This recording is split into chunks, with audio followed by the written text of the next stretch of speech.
Hoje não vamos falar de monstros que se escondem na escuridão da floresta. Não falaremos de fantasmas que vagam por antigas fazendas.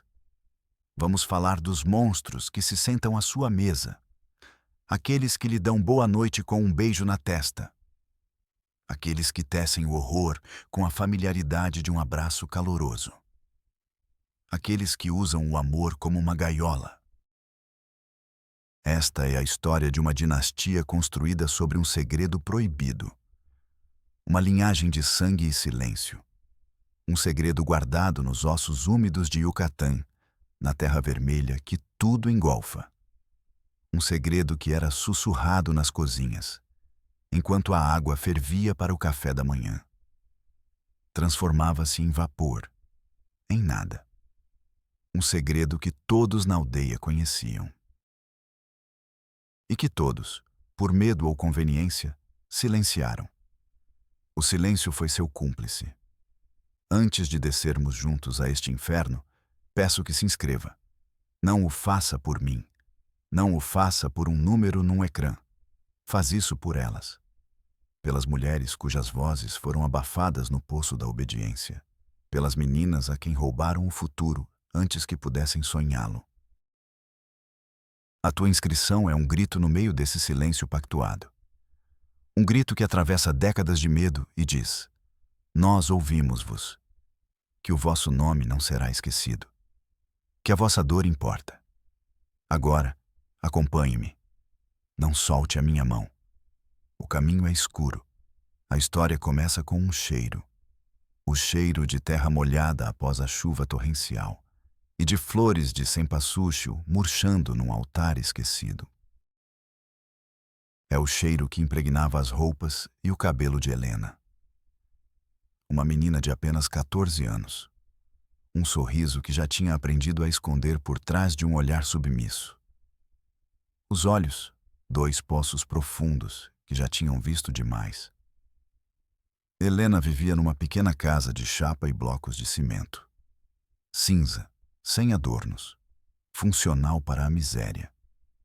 Nos arredores de uma cidade que o mapa decidiu esquecer. Um lugar onde o tempo não avançava, apenas se repetia, como uma condenação. O mesmo sol, a mesma pobreza, o mesmo silêncio. Todas as manhãs, Helena levantava-se antes que o sol rasgasse a escuridão. O canto dos galos era o seu despertador, os seus pés descalços sobre o chão frio de cimento polido. Preparava o café, preto, amargo, para a sua mãe e para as suas tias, 3 mulheres. 3 rostos quase idênticos, esculpidos pela mesma resignação. Eram irmãs. A mãe de Helena, Marta, e as suas tias, Sofia e Carmen. Viviam juntas, dormiam quase juntas, trabalhavam juntas no mercado. Vendiam frutas e legumes que elas mesmas cultivavam num pequeno quintal. As suas mãos estavam rachadas pela terra e pela água com lixívia. Partilhavam o mesmo sangue, o mesmo teto, o mesmo olhar vazio. E sem que Helena ainda soubesse, partilhavam o mesmo homem, o seu tio. O tio, era assim que todos o chamavam, com letras maiúsculas, como um santo ou um demônio. Um homem cuja sombra se projetava sobre cada canto daquela casa. Um homem que era, ao mesmo tempo, benfeitor e carrasco, o protetor, o predador.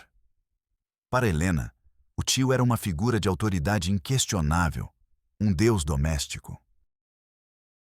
Ele trazia-lhe doces aos domingos, depois da missa, a qual ele nunca assistia.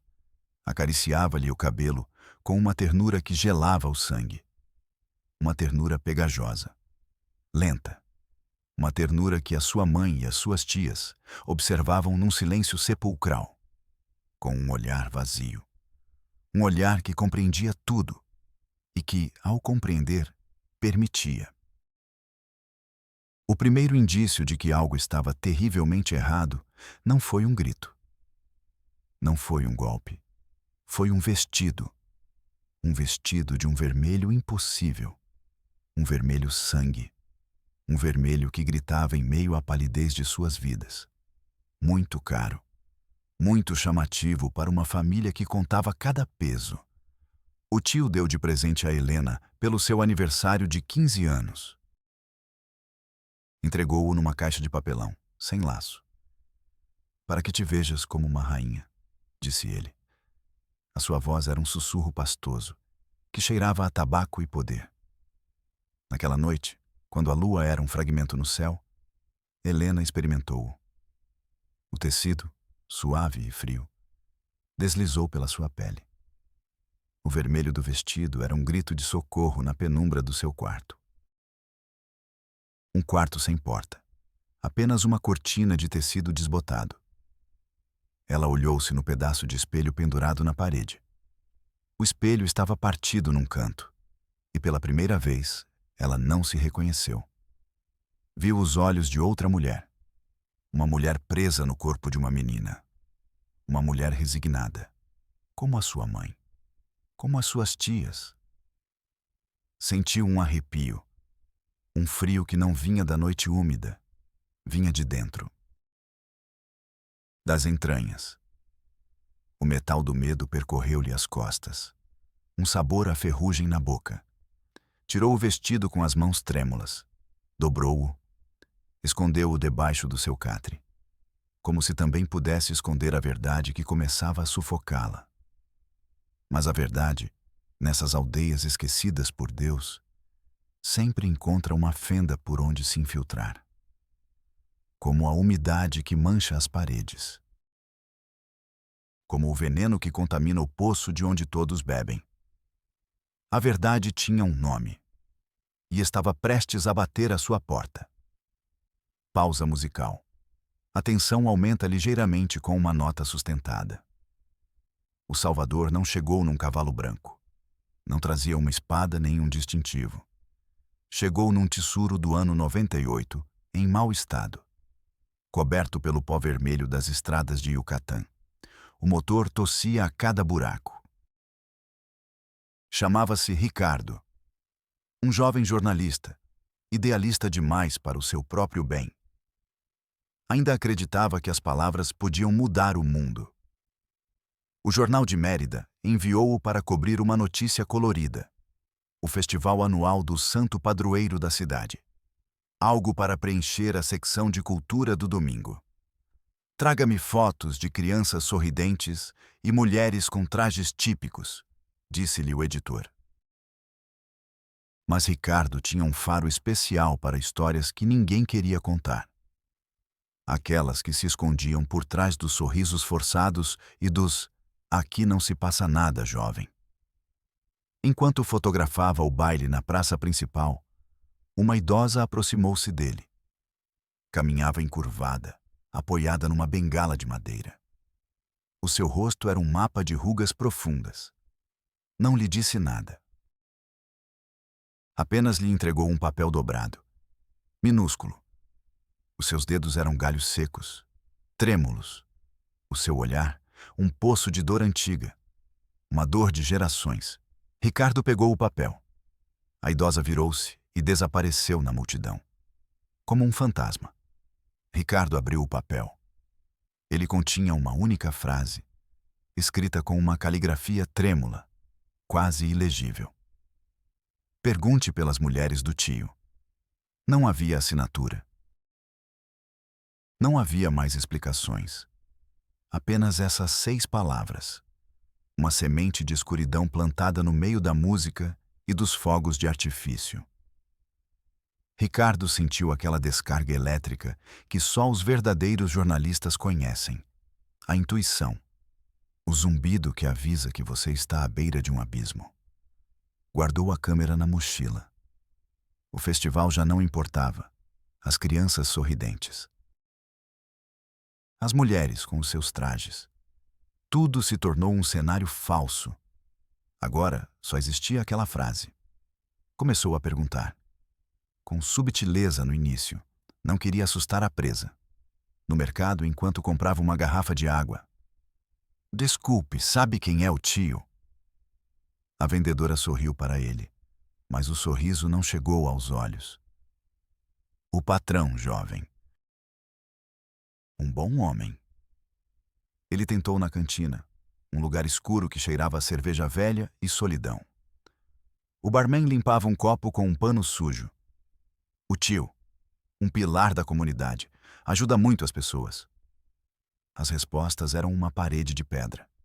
Um guião aprendido e repetido 1000 vezes. Mas Ricardo não era um novato. Sabia ler o medo nos silêncios que se seguiam às respostas. Sabia ver a verdade nos olhos que se desviam para o chão. Continuou a insistir. Uma tarde, enquanto caminhava pelas ruas sem pavimentação, viu a casa. A casa de chapa e cimento. Cinza. Triste. Lá fora, 3 mulheres lavavam roupa em grandes bacias de plástico. Os seus movimentos eram mecânicos, idênticos, sincronizados pelo costume, como se uma única vontade as movesse. Ricardo aproximou-se. Reconheceu aquele olhar. O mesmo olhar vazio da idosa do festival, mas multiplicado por 3. Perguntou-lhes pelo tio. Uma delas, a que parecia mais velha, Marta, a mãe de Helena, levantou os olhos. Os seus olhos eram 2 carvões apagados. "O tio é nosso irmão", disse ela. A sua voz era monótona, sem emoções, como se lesse um comunicado. "Ele cuida de nós. Ele protege-nos." As outras 2 mulheres acenaram com a cabeça, sem parar de lavar, sem olhar para ele. O som das roupas batendo contra a pia era a única coisa que quebrava a tensão. Ricardo sentiu o ar ficar denso, pesado, irrespirável. Ele sabia que estava diante do epicentro do segredo. Mas a porta estava fechada, selada por décadas de medo e vergonha. Ele decidiu mudar de tática. Deixou de perguntar pelo tio e começou a procurar a menina do vestido vermelho. Alguém na cantina, depois de 3 tequilas e a promessa de uma nota, tinha-lhe falado dela. A sobrinha favorita. A que se parece com todas, mas brilha mais. A mimada. Perguntou por Helena. E foi então que a parede de silêncio se rachou. Um jovem, com menos de 20 anos, que trabalhava numa loja, levou-o para um beco. O beco cheirava a urina e lixo. Olhou para os 2 lados, como se temesse ser visto. A sua voz era um sussurro aterrorizado. "A Helena não está." "Como assim não está?" perguntou Ricardo. "Ela foi-se embora, uma noite. Simplesmente desapareceu." O jovem engoliu em seco. "Quando?" "Há 1 mês, logo após a sua festa de 15 anos." Ricardo sentiu um frio nos ossos. Um frio gelado que subiu pela sua espinha. O vestido vermelho, a festa, o desaparecimento. As peças começavam a encaixar-se e formavam uma imagem monstruosa. "Ninguém a procura?" perguntou Ricardo. O jovem soltou uma risada amarga, sem alegria. "Jovem, aqui ninguém procura ninguém. As pessoas vão-se embora, ou são mandadas embora. É a mesma coisa. Especialmente se o tio não quiser que a encontrem." O coração de Ricardo começou a bater forte. Isto já não era uma nota de cor. Era a história da sua vida, ou aquela que poderia acabar com ela. Ele agradeceu ao jovem. Voltou para o seu tsuru. Sentou-se ao volante. As mãos tremiam-lhe. O sol da tarde caía sobre a aldeia, tingindo as casas de uma cor alaranjada, quase sangrenta. Tirou o seu caderno e uma caneta que não escrevia bem.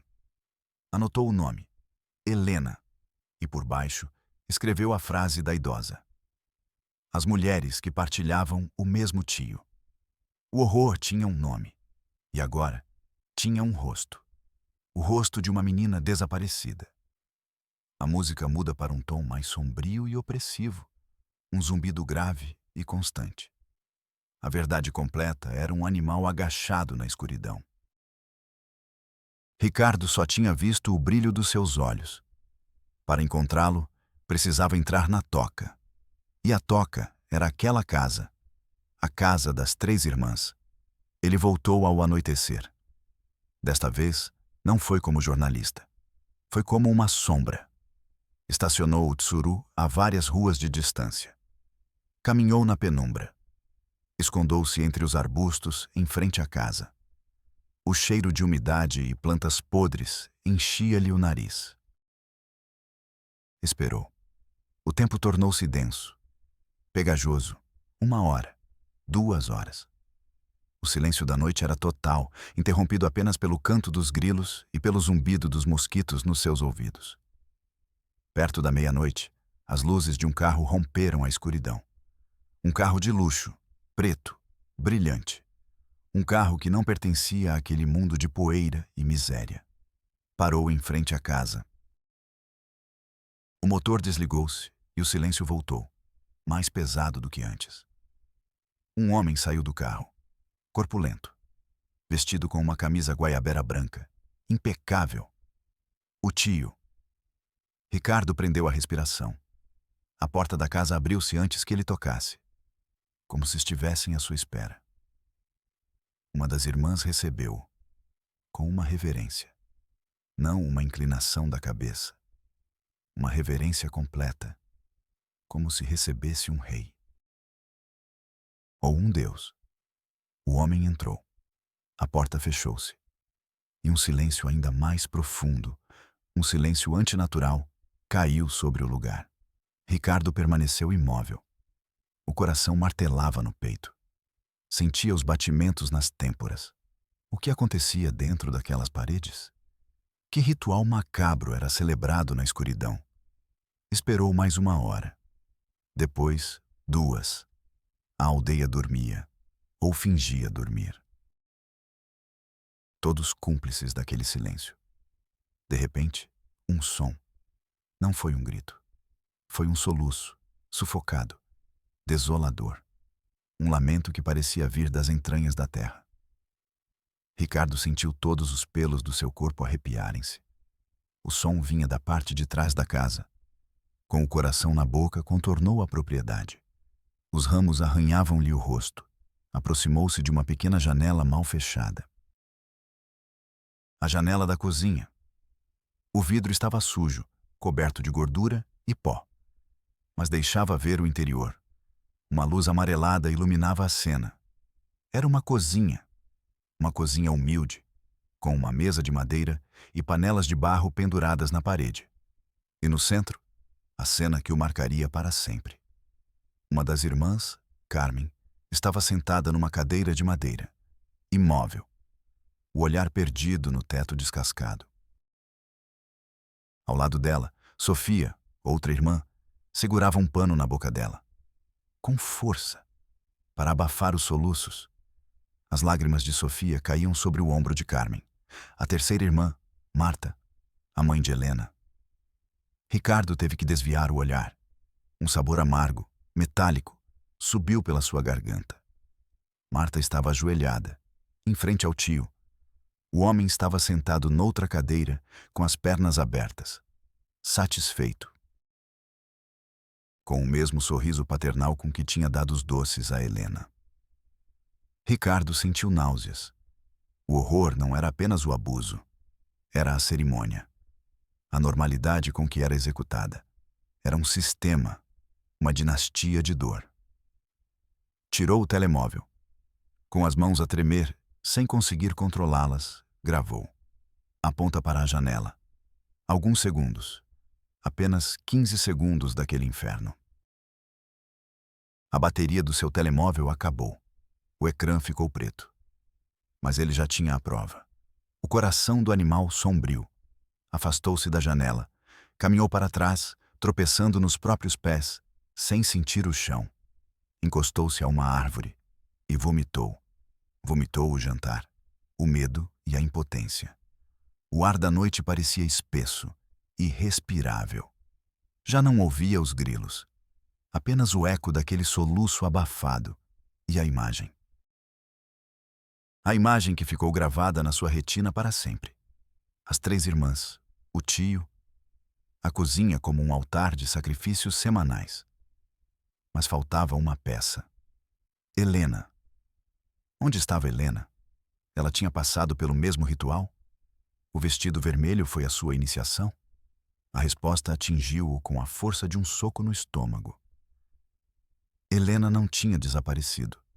Eles tinham feito com que ela desaparecesse. Tinham-na tirado da equação. Talvez porque ela se rebelou. Talvez porque o seu brilho fosse perigoso demais para aquele mundo de sombras. Ou talvez... E essa ideia era a mais terrível. Talvez porque alguém mais jovem estivesse pronta para tomar o seu lugar. Uma prima, uma sobrinha mais nova. Ricardo olhou novamente para a casa e compreendeu a verdade mais terrível de todas. As 3 irmãs não eram apenas vítimas. Eram também as guardiãs do sistema. Aquelas que preparavam a próxima geração. Aquelas que ensinavam as meninas a calar-se, a obedecer, a aceitar o tio como seu destino. Era uma corrente de abuso que era herdada de mãe para filha, de tia para sobrinha. Uma dinastia proibida, alimentada pelo medo. O carro de luxo partiu antes do amanhecer, deixando para trás um silêncio denso, carregado de vergonha e resignação. Ricardo esperou o sol nascer. Precisava entender a origem, a raiz de tanto horror.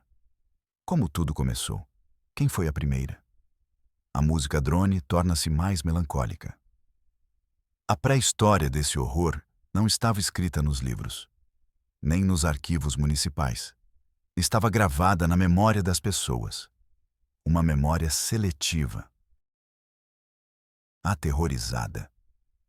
Ricardo passou os dias seguintes a conversar com os mais velhos da aldeia, a pesquisar nos registros empoeirados da igreja, a juntar fragmentos de sussurros e olhares perdidos.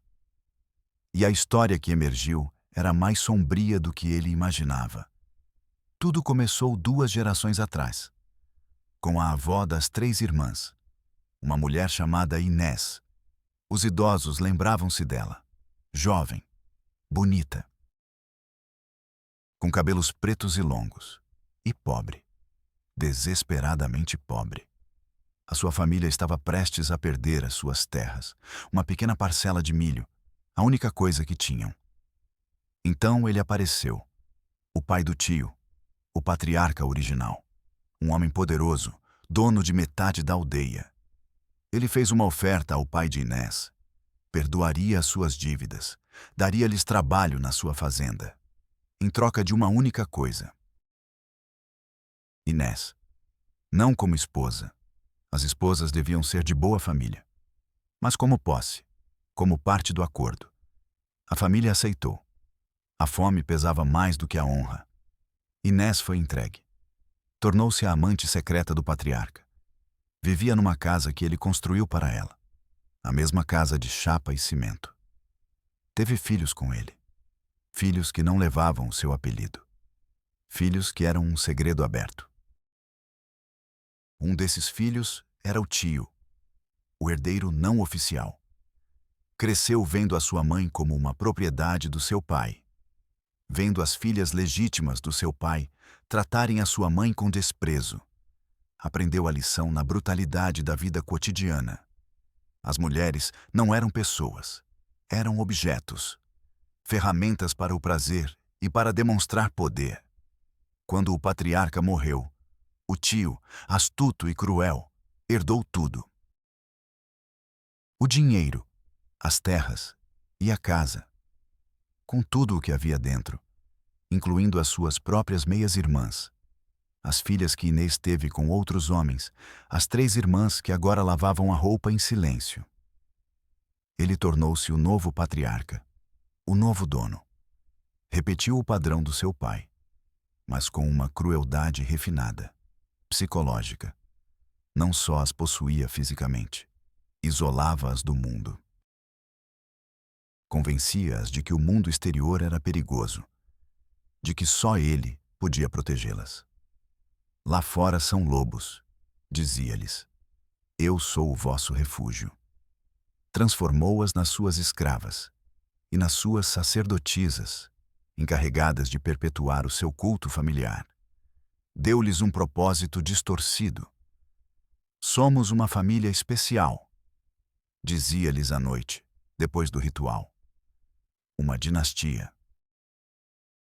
O nosso sangue não deve misturar-se. Era uma mentira, uma justificação para a sua depravação. Mas elas acreditaram nele, ou fingiram acreditar, porque a alternativa era a fome, o nada. O tio controlava a aldeia, dava trabalho, emprestava dinheiro com juros impossíveis. Resolvia disputas a seu favor. Era a lei. E a lei não se questiona. A polícia local não entrava nos seus domínios. O comandante recebia um envelope todos os meses. Os políticos procuravam-no em época de eleições. Pediam-lhe apoio para conseguir votos. Em troca de fazer vista grossa, a aldeia inteira tornou-se cúmplice. Por medo, por conveniência, por indiferença. As meninas que nasciam naquela casa eram preparadas desde pequenas. Aprendiam a servir o tio, a agradá-lo, a vê-lo como um deus. Helena era uma delas, mas algo nela era diferente. Talvez o sangue novo, talvez uma centelha de rebeldia herdada de alguma avó esquecida. Helena começou a fazer perguntas. Por que não podiam sair da aldeia? Por que as suas amigas da escola tinham pais e ela só tinha um tio? Por que a sua mãe e as suas tias choravam em silêncio à noite? As suas perguntas eram rachaduras na parede da dinastia. O vestido vermelho foi o ponto de ruptura. Não era um presente, era um uniforme, o sinal de que a sua vez tinha chegado. Mas Helena recusou.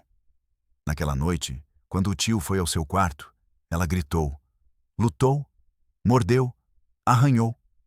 Pela primeira vez em décadas, alguém naquela casa disse não. O grito não foi ouvido pelos vizinhos, mas foi ouvido pelo tio e pelas irmãs.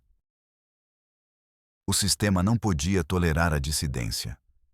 A mancha tinha de ser apagada. Não a mataram. Fizeram algo pior. Venderam-na a uma rede de tráfico de pessoas, contactada por um dos amigos políticos do tio. Levaram-na para uma carrinha à meio da noite. A mãe e as tias viram-na partir, da porta, em silêncio. E Helena desapareceu, tornando-se um fantasma. Uma história de advertência para as que viriam. Ricardo ouviu essa história da boca de um ancião. Um homem que havia trabalhado para o patriarca original. O homem falava em sussurros na sacristia da igreja. Os seus olhos cheios de uma culpa antiga. Todos nós sabíamos, disse o ancião, com a voz quebrada. Todos nós somos culpados. Quando terminou de falar, o ancião fez o sinal da cruz e implorou a Ricardo que fosse embora. Aquele homem é o diabo, disse ele. E esta cidade é o seu inferno. Ricardo tinha a história, a prova, o contexto. Agora vinha a parte mais difícil. Fazer com que alguém se importasse. A música torna-se frustrante, repetitiva, burocrática. Som de um carimbo de borracha batendo no papel. Com o vídeo num telemóvel novo e o testemunho do ancião gravado na sua memória, Ricardo conduziu às 4 horas de volta a Mérida. Não parou. A adrenalina era o seu combustível. Ele entrou na redação do jornal como um furacão. Foi direto para o escritório do editor. Um homem de 50 anos, com o cinismo como segunda pele. Tenho a maior história de Yucatán, disse Ricardo, sem fôlego. Colocou o telemóvel sobre a secretária.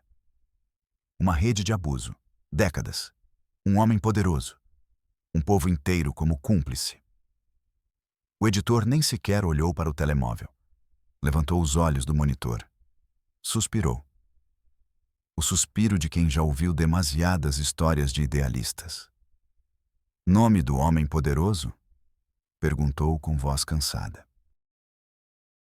Ricardo disse-lhe. O editor esboçou um sorriso torto. Ah, ele. Recostou-se na sua cadeira de couro gasto. Juntou as mãos atrás da cabeça. Olha, rapaz, eu aprecio o teu entusiasmo, a sério. Mas esse homem... Fez uma pausa. Esse homem paga muitos anúncios neste jornal. E é amigo pessoal do dono. Ricardo sentiu um golpe no estômago. Frio, contundente. Mas... eu tenho provas. Um vídeo, gaguejou. O vídeo não importa. A verdade não importa. O editor inclinou-se para a frente. A sua voz tornou-se um sussurro confidencial. O que importa é o negócio. E publicar essa história é um mau negócio. Esquece isso. Escreve a tua nota colorida sobre o festival. Ricardo ficou de pé, mudo. O barulho da redação à sua volta desapareceu. Ele só ouvia o zumbido da raiva nos seus ouvidos. O sistema não buscava a verdade. Buscava sobreviver. Ele saiu do escritório sem dizer uma palavra. O editor já tinha voltado para o seu monitor, como se a conversa nunca tivesse acontecido. Ricardo sentiu o frio das paredes do escritório. Um frio que penetrava mais do que a umidade de Yucatán. Ele não desistiu. Se o jornalismo não funcionasse, ele iria para a lei. Ele foi à Procuradoria-Geral do Estado. Pediu para falar com o promotor especializado em crimes sexuais. Esperou 3 horas numa sala com cadeiras de plástico laranja. O ar cheirava a desesperança e café velho. Finalmente um funcionário o recebeu, jovem, com um terno grande demais para ele. Ricardo contou tudo, a história, as irmãs, Helena, o tio. Mostrou-lhe o vídeo. O funcionário olhou para ele com desinteresse profissional. Isto aconteceu na jurisdição municipal, disse com a gíria de um autômato. O primeiro a responder deveria ter sido a polícia local. A polícia local trabalha para ele, respondeu Ricardo, desesperado. O funcionário encolheu os ombros. Então deve apresentar uma queixa formal. Preencha este formulário. O F27B. Precisa do nome completo da vítima, a sua idade, a sua morada. A vítima principal, Helena, está desaparecida, possivelmente vendida a uma rede de tráfico. O funcionário pestanejou, como se a sua programação tivesse travado. Ah, pessoas desaparecidas. Isso é da competência de outro departamento. Preencha o formulário 3C. Levantou-se. Abriu um arquivo metálico que soltou um gemido. Tirou outro maço de papéis. E o anexo 4. Vai precisar de uma foto recente da desaparecida e uma cópia da sua certidão de nascimento. Ricardo olhou para ele, incrédulo.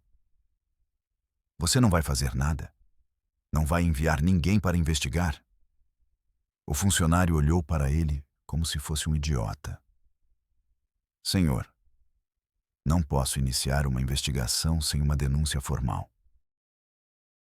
É o procedimento. O sistema não buscava justiça. Buscava ordenar o horror em pastas, classificá-lo, arquivá-lo até que fosse esquecido. Ricardo sentiu uma onda de fúria impotente. Pegou os formulários. O papel estava frio, pesado, como uma lápide. Saiu da promotoria. O sol de Mérida o cegou. Sentou-se num banco do parque. As mãos tremiam novamente. Mas, desta vez, não era medo. Era raiva. Uma raiva pura, branca, incandescente. Olhou para os formulários na mão. Nomes, datas, caixas para marcar. A burocracia do mal. A maquinaria concebida para esmagar a esperança. Decidiu fazer uma última tentativa. Uma organização de direitos humanos. Uma ONG famosa pelo seu trabalho com mulheres vítimas de violência. Conseguiu uma reunião com a diretora. Uma mulher que aparecia nas notícias. que fazia discursos apaixonados em fóruns internacionais. Ricardo sentiu-se esperançoso pela primeira vez em dias. Ela o recebeu em um escritório moderno, minimalista, com diplomas de universidades estrangeiras na parede. Ofereceu-lhe uma garrafa de água. Ricardo contou a história novamente, com mais detalhes, com mais paixão. A diretora ouvia, acenecia com a cabeça, tomava notas num tablet. Quando Ricardo terminou, ela olhou para ele com uma expressão de profunda compaixão ensaiada. É uma história terrível, disse ela. Verdadeiramente comovente. Fez uma pausa dramática. Mas, infelizmente, o nosso mandato centra-se na violência dentro do casamento. Ou de casais reconhecidos. O caso do seu tio e sobrinhas é uma zona cinzenta legal. Não é uma zona cinzenta, é um inferno, explodiu Ricardo. Legalmente falando, corrigiu ela, sem perder a compostura. Além disso, sem o testemunho direto de uma das vítimas, não podemos intervir. Seria irresponsável. Eu tenho um vídeo. Um vídeo obtido ilegalmente, inadmissível em tribunal. Poderia colocar toda a nossa organização em risco. Ela levantou-se. A reunião tinha terminado. Sugiro que tente com o Ministério Público. Eles têm os recursos para investigar. Deu-lhe uma palmada no ombro. Um gesto vazio, teatral. Continue a lutar, disse-lhe ela. O mundo precisa de mais jovens como você. E acompanhou-o até a porta. Ricardo encontrou-se novamente na rua. Sozinho. Completamente sozinho. O jornalismo, a lei, os direitos humanos. 3 pilares da sociedade. E os 3 estavam podres por dentro. Cúmplices, covardes, indiferentes. Ele percebeu que não estava a lutar contra um homem. Estava a lutar contra um monstro de 1000 cabeças. Um monstro chamado o Sistema. E o monstro ganha sempre. Voltou para o seu pequeno apartamento. Sentou-se no escuro. Pela primeira vez, pensou em desistir. Em apagar o vídeo. Em esquecer a aldeia. Em escrever a estúpida nota colorida sobre o festival. O medo apoderou-se dele. Um medo real, físico. O tio era poderoso. Se soubesse que ele estava a investigar, a sua vida não valeria nada. Mais um jornalista na lista dos desaparecidos. O telefone tocou. Um número desconhecido. Ricardo hesitou. O coração deu um salto. Atendeu. Silêncio. Apenas uma respiração do outro lado da linha. Quem fala? Perguntou Ricardo, com a voz trêmula. Uma voz de mulher. Apenas um sussurro. Quebrado. Você perguntou por mim. Ricardo ficou paralisado. Helena? O soluço do outro lado da linha foi a resposta. Eu fugi. Vi o seu carro na aldeia. Perguntei por si. Ela não estava desaparecida. Tinha sobrevivido. Onde está? Perguntou Ricardo. Escondida, perto. Tenho medo. Não se mexa. Vou buscá-la. A esperança. Uma pequena brasa no meio das cinzas.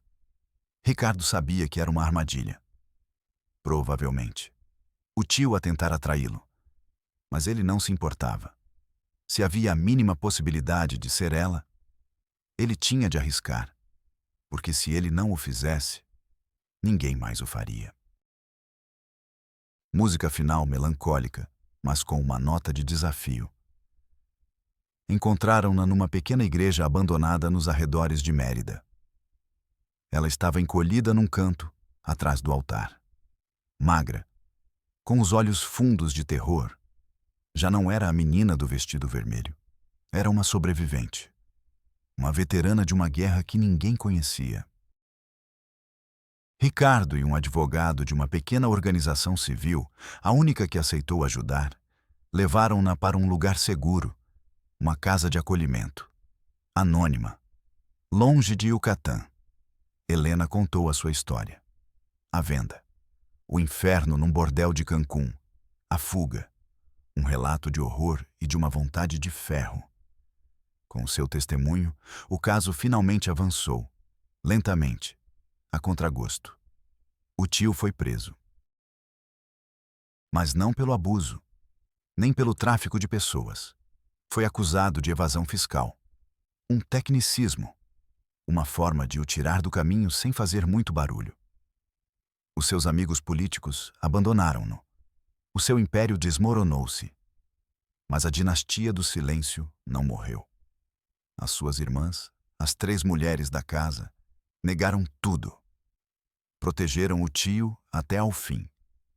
O sistema tinha-as destruído de forma irreparável. O povo continuou com a sua vida. O novo cacique não demoraria a chegar. A máquina do esquecimento foi posta em marcha. Helena nunca mais voltou a ver a sua família. Começou uma nova vida, com um novo nome. As cicatrizes do seu passado eram invisíveis, mas ardiam todas as noites. Ricardo publicou a história num blog independente. Foi lida por alguns milhares de pessoas. Depois, desapareceu no ruído da internet. Não houve justiça. Não houve redenção. Apenas o eco de um segredo. O fantasma de uma dinastia proibida. Às vezes, a realidade não tem um final feliz. Às vezes, a realidade é apenas um lembrete da nossa indiferença. Um lembrete de que os monstros mais assustadores são aqueles que criamos com o nosso silêncio.